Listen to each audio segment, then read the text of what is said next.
बिस्मिल्लाहिर्रहमानिर्रहीम। अस्सलाम वालेकुम बच्चों, कैसे हैं आप? उम्मीद करते हैं कि आप खैरियत से होंगे।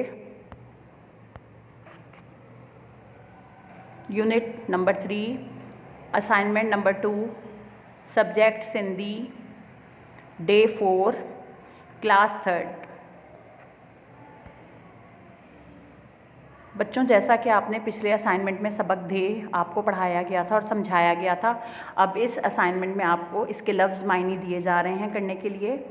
लफ्ज़ देखिए, पहला लफ्ज़ है अद, दूसरा है ध्यान, तीसरा है धोबी, चौथा है धंधो और पांचवा लफ्ज़ है डिनार। बच्चों, ये आपको सबक दे के लफ्ज़ मायने दिए जा रहे हैं। पहला लफ्ज़ है अध, दूसरा है ध्यान, तीसरा है धोबी, चौथा है धंधो और पांचवा है डिनार। बच्चों, ये अल्फाज मायने आपको कॉपी में करने, 2 कॉलम बनाइए, अल्फाज उतार लीजिए। अब हम आपको दूसरी स्लाइड जो कि सॉल्व है वो शो करते हैं। बच्चों, आपको इस तरह काम करना है। लफ्ज़ मायने 2 कॉलम बनाने हैं। पहला लफ्ज़ लिखेंगे अध, उसके मायने हैं आधा। दूसरा लफ्ज़ है धोबी, धोबी के मायने है धोबी। तीसरा लफ्ज़ है डिनार, डिनार के मायने है चरवाहा। चौथा लफ्ज़ है ध्यान, ध्यान के मायने है ख्याल।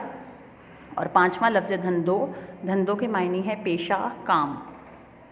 बच्चों, ये लफ्ज़ मायने दिए जा रहे हैं आपको जो स्लाइड पे शो हो रहे हैं। इस तरह आप कॉपी में 2 कॉलम बनाएंगे और लफ्ज़ मायने की हेडिंग ब्लू कलर से डालेंगे और उसके बाद लफ्ज़ उतारेंगे। पहला लफ्ज़ है अध, अध के मायने है आधा। दूसरा लफ्ज़ है धोबी, धोबी के मायने है धोबी। तीसरा लफ्ज़ है डिनार, डिनार के मायने है चरवाहा। चौथा लफ्ज़ है ध्यान, ध्यान के मायने है ख्याल। और पांचवा लफ्ज़ है धंधो, धंधो के मायने है पेशा, काम। बच्चों, काम साफ़ सुथरा उतारिएगा, नुक्तों और शोशों का ख़ास ख्याल रखिएगा। आज के लिए इतना ही। अब हम अपना लेक्चर ख़त्म करते हैं। अल्लाह हाफ़िज़।